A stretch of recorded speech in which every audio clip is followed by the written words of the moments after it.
रात का समय था, घड़ी ने 12 बजाए ही थे। हवा में एक अजीब सी ठंडक थी जो हड्डियों तक को जमा दे। गांव के बाहर उस पुराने पीपल के पेड़ के पास, जहां सालों से कोई जाने की हिम्मत नहीं करता, वहां आज कुछ अजीब होने वाला था। कहते हैं उस जगह एक औरत का साया मंडराता है जिसे लोग चालावा कहते हैं। उसका चेहरा इंसानी लेकिन आंखें इतनी लाल जैसे जलते अंगार और होठों पर हमेशा एक डरावनी मुस्कान। गांव के बुजुर्ग कहते हैं कि यह कोई साधारण औरत नहीं बल्कि 100 साल पहले मरी हुई एक दायन की आत्मा है जो अपने शिकार को फंसाने के लिए इंसानी रूप ले लेती है। उस रात रमेश नाम का लड़का जो शहर से अपने मामा के यहाँ आया था, दोस्तों के कहने पर वहां जाने की जिद करने लगा। दोस्तों ने मना किया लेकिन जिज्ञासा रमेश के अंदर खौल रही थी। अरे कुछ नहीं होगा, ये सब अंधविश्वास है कहकर वह अकेला निकल पड़ा। जैसे ही वह पीपल के पेड़ के पास पहुंचा, हवा का एक तेज झोंका आया और दूर कहीं से पायल की हल्की सी आवाज सुनाई दी। रमेश ने सोचा कोई औरत जा रही होगी, लेकिन जैसे जैसे वह आवाज पास आई, उसकी रीढ़ में एक ठंडी सनसनी दौड़ गई। पेड़ के नीचे एक औरत खड़ी थी, लंबा सफेद घाघरा, खुले बाल, चेहरा घूंघट से ढका हुआ और हाथ में एक पुराना लाल रंग का मटका। रमेश ने आवाज दी, कौन है वहां? लेकिन कोई जवाब नहीं आया। वह और पास गया, तभी उस औरत ने धीरे धीरे सिर उठाया और घूंघट हटा दिया। रमेश की सांसें थम गईं, उसकी आंखें बड़ी बड़ी हो गईं। वह चेहरा आधा सड़ा हुआ, आंखों से खून की बूंदें टपक रही थीं और होठों से एक लंबी ठंडी हंसी निकल रही थी। अचानक चारों तरफ सन्नाटा छा गया। पायल की आवाज बंद हो गई और हवा जैसे थम गई। औरत ने मटका जमीन पर रखा, उसमें से काला धुआं निकलने लगा और उस धुएं के बीच से अजीब अजीब आकृतियां बनकर रमेश के चारों ओर घूमने लगीं। रमेश भागने के लिए पीछे मुड़ा, लेकिन पीछे रास्ता नहीं था, सिर्फ घना अंधेरा, और उस अंधेरे में अनगिनत आंखें चमक रही थीं। तभी वह औरत बोली, अब तू भी मेरा होगा। रमेश के पैरों में जैसे जान ही नहीं बची और अगले ही पल सब कुछ काला हो गया। रमेश की आंखें धीरे धीरे खुलीं, लेकिन सामने जो नजारा था उसने उसकी सांसें रोक दी। वह अब गांव के पीपल के पेड़ के नीचे नहीं था, बल्कि किसी पुराने जर्जर मकान के अंदर पड़ा हुआ था। दीवारों पर काले धब्बे, कोनों में मकड़ी के जाले और हवा में सड़ी हुई लाश की बदबू। दूर एक कोठरी से धीमे धीमे मंत्रोच्चारण की आवाज आ रही थी, जो सुनने में किसी प्राचीन और खतरनाक भाषा का हिस्सा लग रही थी। रमेश ने खुद को संभालने की कोशिश की, लेकिन उसके हाथ और पैर मोटी रस्सियों से बंधे थे। उसने जोर लगाया, तभी उसकी नजर उस औरत पर पड़ी, वही सफेद घाघरे वाली। अब उसके चेहरे पर खून के धब्बे और साफ दिख रहे थे और आंखों में ऐसी आग थी जो इंसान को भीतर तक जला दे। वह एक छोटे से गोल चक्र, एक मंडला के बीच बैठी थी, जिसे लाल रंग से जमीन पर बनाया गया था। उसके आसपास जानवरों की हड्डियां, टूटे हुए शीशे और जलते दिए रखे थे। औरत ने एक हाथ में मिट्टी से भरा कटोरा उठाया और उसमें से कुछ रमेश की तरफ फेंका। वह राख थी, लेकिन जैसे ही वह उसके चेहरे पर पड़ी, उसे लगा जैसे सैकड़ों चींटियां उसकी त्वचा में घुस रही हों। रमेश दर्द से चिल्लाया, लेकिन उस औरत ने ठंडी आवाज में कहा, चुप। जितना तू चिल्लाएगा उतना जल्दी तू मेरा बन जाएगा। फिर उसने अपनी उंगलियों से मंडला की रेखाओं पर कोई निशान बनाए और मंत्रों का उच्चारण और तेज कर दिया। तभी दीवार पर एक परछाई हिलने लगी, जैसे कोई लंबा टेढ़ा मेढ़ा इंसान दीवार के भीतर से बाहर आने की कोशिश कर रहा हो।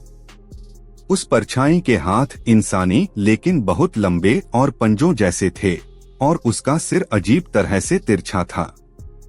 रमेश की आंखों से आंसू बहने लगे, लेकिन डर के मारे उसकी आवाज गले में ही अटक गई।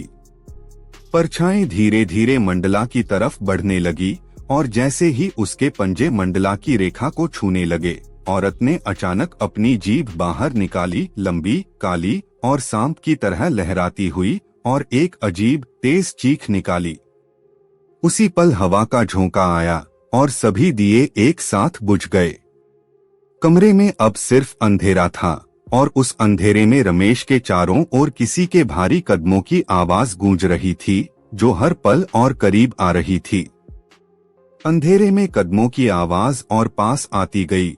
हर कदम के साथ लकड़ी के फर्श की चरमराहट इतनी साफ सुनाई दे रही थी मानो वो किसी के कान के ठीक पास हो। रमेश की सांसें तेज हो गई। वह चीखना चाहता था लेकिन गला जैसे किसी ने जकड़ लिया हो। तभी उसकी गर्दन के पीछे ठंडी गीली सांस महसूस हुई। उसने आंखें घुमाकर देखने की कोशिश की लेकिन कुछ भी साफ नहीं दिखा। अचानक एक बर्फ जैसी ठंडी उंगलियां उसके कंधे पर रखी गईं। पूरा शरीर झटके से सिहर उठा। औरत की आवाज गूंजी, देख, तेरा स्वागत है मेरे लोक में। उसी क्षण कमरे का अंधेरा हिलने लगा। दीवारों पर अजीब अजीब आकृतियां बनने लगीं। किसी के रोने, किसी के हंसने और किसी के दर्द से कराहने की आवाजें चारों तरफ से आने लगीं। रमेश ने ध्यान से देखा तो वो परछाई अब पूरी तरह कमरे में उतर आई थी। उसका चेहरा इंसानी नहीं था। आंखें खोखली, लेकिन उन खोखले गड्ढों से लाल धुआं निकल रहा था। शरीर पर खून के धब्बे और रीढ़ की हड्डी इतनी मुड़ी हुई कि देखकर पेट में मरोड़ उठ जाए। वह परछाई धीरे धीरे झुककर रमेश के सामने आई। उसका चेहरा इतना करीब था कि रमेश उसकी सड़ी हुई सांस को महसूस कर सकता था। अचानक उसने एक लंबी कराह निकाली और अपने पंजेनुमा हाथ से रमेश के माथे को छुआ।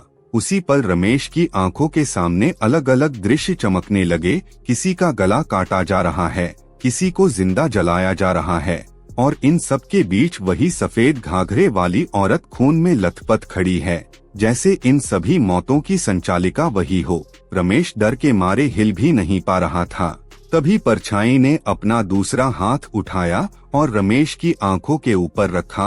अंधेरा और गहरा हो गया। उसे लगा जैसे वह किसी अंधीन खाई में गिर रहा हो। चारों तरफ सिर्फ चीखें और हंसी की आवाजें, और फिर एक तेज झटका, जैसे किसी ने उसकी आत्मा को शरीर से खींचकर बाहर निकाल लिया हो। रमेश ने खुद को जमीन से कुछ इंच ऊपर हवा में तैरता हुआ पाया। नीचे उसका शरीर रस्सियों से बंधा पड़ा था और सफेद घाघरे वाली औरत उसकी ओर देखकर मुस्कुरा रही थी। अब तू मेरा है। रमेश का शरीर जमीन पर बंधा हुआ था, लेकिन उसकी आत्मा हवा में तैर रही थी। सफेद घाघरे वाली औरत ने एक काला मिट्टी का कटोरा उठाया और उसमें से गाढ़ा लाल तरल उसके चारों ओर जमीन पर टपकाने लगी। उस लाल रंग से उसने मंडला की रेखाएं और गहरी की। जैसे ही यह पूरा घेरा बंद हुआ, कमरे में एक भयानक कंपन महसूस हुआ। दीवारें हिलने लगीं, छत से धूल झड़ने लगी और दूर कहीं से एक ऐसी चीख सुनाई दी जो किसी इंसान की नहीं हो सकती। वह परछाई जो पहले रमेश को छू चुकी थी, अब मंडला के बीच आकर खड़ी हो गई। उसका शरीर धीरे धीरे इंसानी आकार में बदलने लगा, लेकिन चेहरे पर वो खोखली आंखें और खून की बूंदें वैसी ही थीं। औरत ने धीमी आवाज में कहा, ये मंडला तेरे जीवन और मरण के बीच का दरवाजा है। अब तू यहाँ से कभी बाहर नहीं जाएगा। रमेश चीखने लगा, लेकिन उसकी चीखें सिर्फ उसकी आत्मा में गूंज रही थीं। बाहर कोई आवाज नहीं निकल रही थी। औरत ने अपनी लंबी काली जीभ उसके सीने तक बढ़ाई और जैसे ही जीभ ने उसे छुआ, उसके पूरे शरीर में आग की लपटें दौड़ गईं। उसकी आत्मा जलने लगी, पर जलते हुए भी वह जिंदा महसूस कर रहा था। तभी अचानक कमरे के कोने से एक औरत की धीमी आवाज आई, रुको। रमेश ने देखा, वहाँ उसकी माँ खड़ी थी, आंखों में आंसू और हाथ में कोई पुराना ताबीज। माँ ने वह ताबीज मंडला की एक रेखा पर फेंका। एक तेज चमक हुई। परछाई ने जोर से चीख मारी। सफेद घाघरे वाली औरत पीछे की तरफ गिर गई। मंडला की रेखाएं टूटने लगीं और रमेश की आत्मा जोर से अपने शरीर में वापस खींचने लगी। उसने आखिरी बार देखा कि औरत की आंखों में अब गुस्से की जगह डर था। कमरे में आग लग चुकी थी। धुएं और लपटों के बीच उसकी हंसी और चीखें एक साथ गूंज रही थीं, मैं वापस आऊंगी तुम्हें लेने। अगले ही पल रमेश ने खुद को गांव के चौपाल में पाया। सुबह की धूप उसके चेहरे पर पड़ रही थी। लोग उसे घेरे खड़े थे। किसी को नहीं पता वह रात कहाँ था। बस पीपल के पेड़ के नीचे कुछ जली हुई हड्डियां और टूटा हुआ मटका पड़ा था। रमेश चुप रहा, लेकिन उसके कानों में अब भी पायल की वो आवाज गूंज रही थी, जैसे कोई अदृश्य कदम हर पल उसके पीछे पीछे चल रहा हो।